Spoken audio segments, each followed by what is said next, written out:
नमस्कार मंडळी, तुमचं परत एकदा स्वागत आहे नम्रता सोनवणे व्लॉग्समध्ये। तर मी विचार केला की हर टाइम मी नॉनव्हेजची रेसिपी सांगते तर माझे व्हेजिटेरियन फ्रेंड्स काय करतील। तर चला आज व्हेज मलाई कोफ्ता नम्रताच्या स्टाईलमध्ये बनवूया। सर्वात आधी कढाईमध्ये तेल घेतलेलं आहे, एक कांदा, अद्रक, लसूण, मिरच्या आणि त्याच्याच बरोबर टमाटे घेतलेले आहे। सर्वात आधी आपण मसाल्याची तयारी करूया। हे सर्वात लवकर होणारा झटपट मसाला आहे आणि या हॅकामध्ये तुम्ही जर भाजी केली तर 100% तुम्हाला रेस्टॉरंट स्टाईल टेस्ट येईल। तर जवरक मसाला होतोय तवरक मी कोबी कापून घेतलेली आहे। मी पीसेस तुम्ही बघू शकता मोठेच घेतलेले आहे।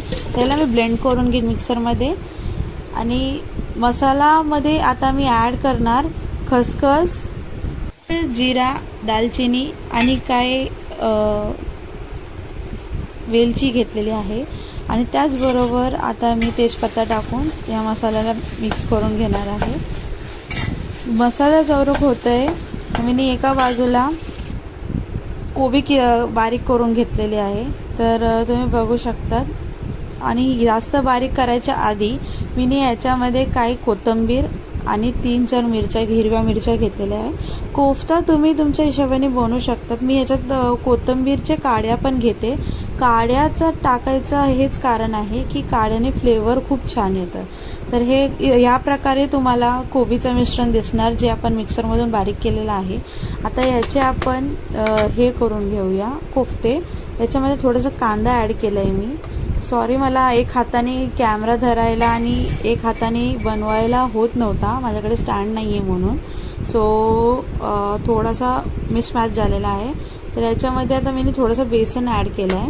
बेसनची क्वांटिटी तुम्ही कोबीच्या हिशोबाने घेऊ शकतात, कारण की कोबीला पाणी सुटतं तर आपल्याला पाणी टाकायची गरज नाही आहे। ह्याच्यामध्ये मी आता थोडासा चाट मसाला आणि त्याचबरोबर थोडंसं मीठ घेतलं आहे। आता ह्याचं आपण एक पीठ बनवून घेऊया। अशा प्रकारे मी पीठ तिंबून घेतलेलं आहे। तर याचे आपल्याला आता छोटे छोटे गोळे करायचे आहेत, असे मी करते या व्हिडिओमध्ये तसेच। आणि त्या गोळ्याला जर थोडंसं ओललं पण तुम्हाला वाटेल कोबीने पाणी जास्त सोडलेलं आहे तर ते फ्राय करायला प्रॉब्लेम होईल, तर हलक्या हाताने आपण असं वरतून बेसन हलका हलका लावून घेऊया। आणि तवरक मी एका कढाईमध्ये तेल तापायला ठेवलं होतं। तर आता याच प्रकारे मी सगळेच जे आपण बॉल्स बनवून घेतलेले आहेत तर तशाच प्रकारे आपण सगळे कोफ्ते तळून घेऊया।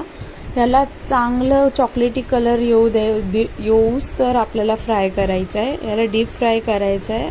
तुम्हाला जर एअर फ्रायरमध्ये करायचं आहे तुम्ही एअर फ्रायरमध्ये बी कमी ऑइल यूज करून करू शकतात, पण ह्याला जवळक गोल्डन ब्राऊन कलर येत नाही, टेक्स्चर येत नाही, तेवढं आपल्याला चांगल्यापणाने फ्राय करायचं आहे। तुम्ही बघू शकता थोडा वेळ झालेला आहे, तर कसं एकदम छान मिनी गोल्डन ब्राऊन होतं कुरकुरीत होऊस तर त्याला तळून घेतलं आहे। आता आपण एका प्लेटमध्ये त्याला काढून घेऊया। एक्सेस ऑइल आपल्याला काढायचं आहे, कारण की ते भाजीमध्ये ऑलरेडी ऑइल आहे, ते जास्त ऑइल लागेल नाही तर आपल्याला।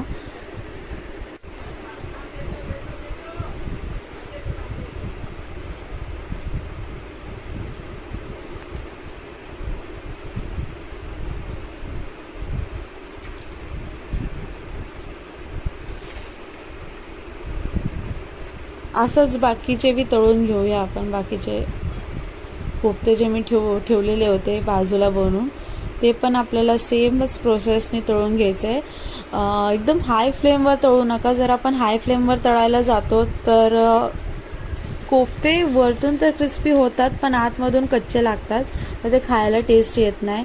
तर कधी पण डीप फ्राय करताना मीडियम हाय फ्लेमवर आपल्याला त्याला फ्राय करायचं आहे, गोल्डन ब्राऊन होऊस तर मी एका प्लेटमध्ये ह्याला न्यूजपेपर ठेवून घ्यायचं आहे। आणि हे मसाला मी गार करून घेतला होता, तर ह्याला मिक्सरमधून ब्लेंड करून घेईन। तर हे असं पेस्ट क्वांटिटी बघू शकता तुम्ही झालेली आहे। तर ज्या कढाईमध्ये आपण कोफ्ते तळले होते त्याच कढाईमध्ये आता आपण मसाला परतून घेऊया।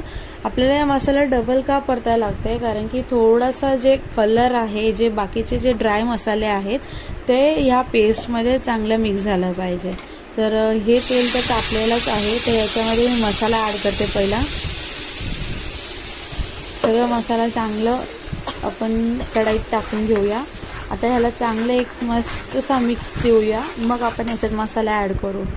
तर ह्याला चांगला 1-2 मिनटं झालेत परतून. तर ह्याच्यामध्ये मी लाल तिखट, कसुरी मेथी, धनिया पावडर, मीठ, हळद हे सगळे जे आपल्याकडे अवेलेबल आहे, जे सिंपल जे रोजाना आपण यूज करतो ते मसाले ॲड केलेले आहे मी.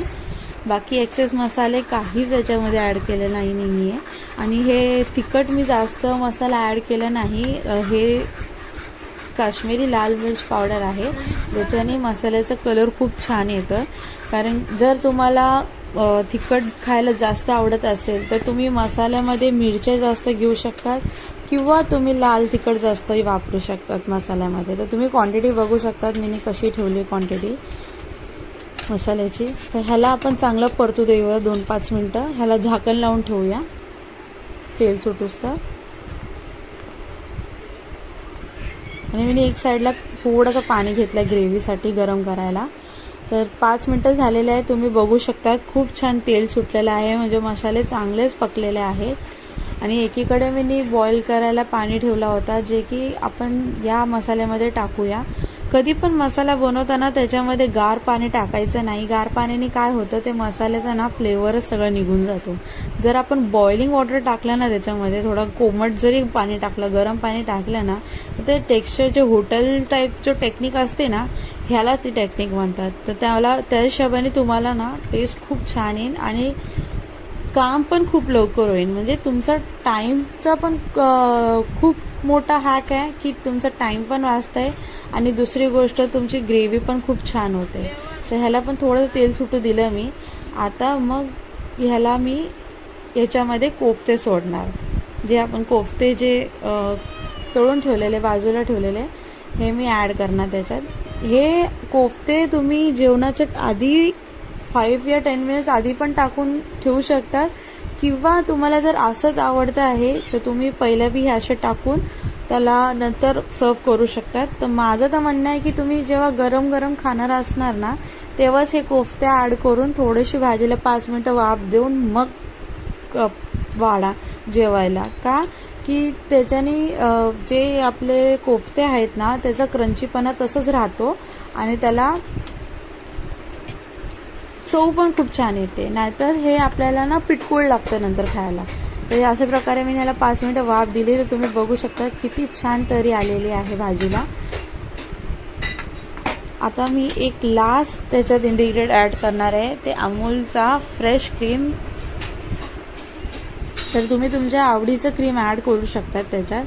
आणि हे काय पेड प्रमोशन वगैरे काही नाही आहे, फक्त जे मला आवडतं हे अमूलचे क्रीम म्हणून मी ह्याच्यामध्ये वापरते. तर हे मलाई कोफ्ता आहे म्हणल्यावर तर मलाई तर लागणारच. तुमच्याकडे जर मलाई अवेलेबल असेल तर तुम्ही मलाई टाकू शकतात किंवा असं माझ्यासारखं त्याच्यामध्ये फ्रेश क्रीम यूज करू शकता. तर ह्याला मी चांगलं एक मिक्स देऊया, चांगलं मिक्स करून घेऊया. आता तुम्ही कलर बघू शकतात, पहिल्यापासून आता जे हॉटेल स्टाईलचे जे कलर असतात तसंच कलर सुटलेला आहे भाजीला. फ्रेश धन्याचे पत्ते, कोथिंबीर आपण वरतून टाकून देऊया आणि गरमागरम सर्व करूया. तर ही रेसिपी नक्की ट्राय करा आणि मला कमेंट करून सांगा की कशी लागली. आणि लाईक, शेअर आणि चॅनलला सबस्क्राईब करायचं विसरू नका. थँक्यू.